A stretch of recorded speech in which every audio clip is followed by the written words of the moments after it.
Good morning guys! Welcome to my mini vlog. I-share ko sa inyo or ipapakita ko sa inyo yung aking routine every other day. Ayan, so nag-exercise po ako ngayon mga bay dahil kahapon hindi po ako nakapag-exercise kasi mayroon po akong importanteng pinagkakaabalahan kahapon. So ngayon, talagang sinikap ko mga bay nga makapag-exercise. So pinakain ko muna yung alaga kong baka. Pagkatapos, pag uwi ko ay nag-exercise na po ako dahil medyo masama yung aking pakiramdam pero pinilit ko talaga na makapag-ehersisyo kasi nga para mapawisan. So ito yung aking gamot sa aking mga nararamdaman. So dati mga bay, hindi po talaga ako nag-exercise. So ni-required sa doktor, sinabihan po ako ng doktor dahil medyo lang naman, medyo mataas yung aking sugar dati nung nagpa-check up ako dahil palaging masama yung aking pakiramdam, palaging pagod, ayan, so inaantok, ayan. So sabi ng doktor, mag-exercise daw ako at magda-diet din po kasi para mabawasan yung aking timbang. So ngayon, sinabi ko sa doktor na hindi ko po kaya mag-diet, doc. So ayun, binigyan niya po ako ng gamot sa pangpababa ng sugar, maintenance. So ngayon, ang epek sa akin ay masakit yung aking mga tuhod, mga bay. So hindi ko po talaga na continue ngayon, ilang buwan ko po yun ininom.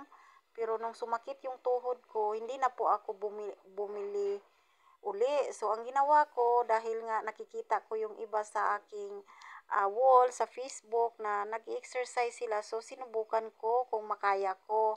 So ayan, so sa umpisa, medyo masakit talaga sa katawan mga bay, yung mag-exercise. Talagang kung sa Bisaya, muragi pa maulan baka ba, pero pag nasanay ka na, mag-exercise, hindi na po masakit sa katawan, basta tuloy-tuloy lang. So ayan, so ito yung ginagawa ko ngayon, yung ibang exercise simple lang, yung iba naman ay medyo mahirap pero kinakaya ko dahil gusto ko pong mapawisan ng sobra. Kasi iba yung pawis natin sa mga gawain lang dito sa bahay kaysa yung nag-exercise ka, iba talaga yung pawis mo kasi parang pakiramdam ko ay nababanat lahat yung mga yung mga kaugat-ugatan. So, pasensya na po kasi Bisaya yung aking salita, halong Bisaya. So, sana maintindihan nyo yung iba.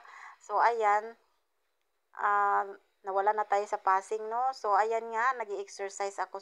Sinubukan kong mag-exercise kasi nga, parang nung nasubukan ko ng isang bisis, masakit nga sa katawan. So, nung tinuloy-tuloy ko na is, parang masarap sa pakiramdam.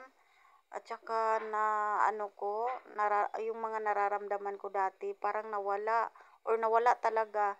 At sinabayan ko lang din po ng ng kunting diet. Kung minsan, kung mayroon ako mga mabigat na gawain, yun, kumakain ako. Pero kung wala naman, kinukuntian ko lang yung kain ko kasi para hindi naman yung masayang yung ating exercise, no? At salamat sa Panginoon dahil nabawasan nga yung timbang ko sa ilang buwan kong pag-ehersisyo. Kahit konti. So, di baling mataba tayo sa paningin sa iba na nag-exercise pero sabi nung ibang content creator na mga fitness nagtuturo ng exercise, di baling mataba tayo sa paningin sa iba, ang importante nag-exercise po tayo.